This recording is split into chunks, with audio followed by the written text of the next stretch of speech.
హన్మకొండ జిల్లా భీమదేవరపల్లి ఎల్కతుర్తి మండలాల్లో భూగర్భ జలాలు అడుగంటాయి. దీంతో వందలాది ఎకరాల్లో వేసిన వరి పంట ఎండిపోతోంది. రైతులు పొలాల్లో పశువులు మేపుతున్నారు.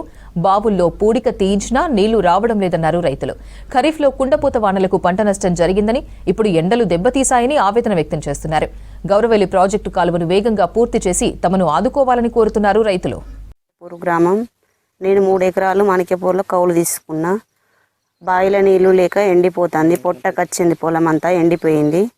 పెట్టుబడి కోసం 1,20,000 ఖర్చు అయింది. కాలువ రావాలని కోరుకుంటున్నా.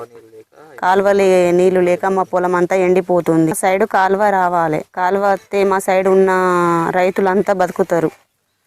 మాకు నీళ్లు లేక మేము మస్తు తిప్పలా పడుతున్నాం. పెట్టుబడి పెట్టుకుతున్నాం, మునుగుతున్నాం. మా చేనులన్నీ ఎండిపోతున్నాయి. అందరు మాలాంటి మంది చాలా మంది ఎండిపోతున్నాయి. దయచేసి మాకు కాలు వచ్చేటట్టు చూడండి. నేను 5 ఎకరాల పొలం నాటేసినాను. నీరుడు మంచిగా పంట వచ్చిందని ఈ ఏడు వేసినాను. ఈ ఏడు వేసి మొత్తం అది చేసుకున్నాక ఎండలు కొట్టి మా బాయిలన్నీ ఎండిపోయినాయి. పొట్టకొచ్చిన వరి మొత్తం ఎండిపోయి భూమి అంతా పలిగి మొత్తం చేతికొచ్చిన పంట ఎండిపోవడంతో చాలా బాధాకరంగా అనిపించి మేము పశువులను చూడలేక పశువులను కూడా మేపుకున్నాం. పశువులన్న బతాయని మాకు ఈ పెట్టుబడికి 1,50,000 రూపాయల పెట్టుబడి అయింది. పెట్టుబడి పెట్టినాము. ఎరువులకు అన్నిటికీ 1,50,000 రూపాయలు లెక్క వచ్చింది అమౌంట్. మేము ఎట్లా కట్టాలి, ఎట్లా పోవాలన్న ఉద్దేశంతో బాధపడుకుంటూ మాకు నీళ్ళన్న ఆధారం చేయాలని ప్రభుత్వాన్ని కోరుకుంటున్నాం.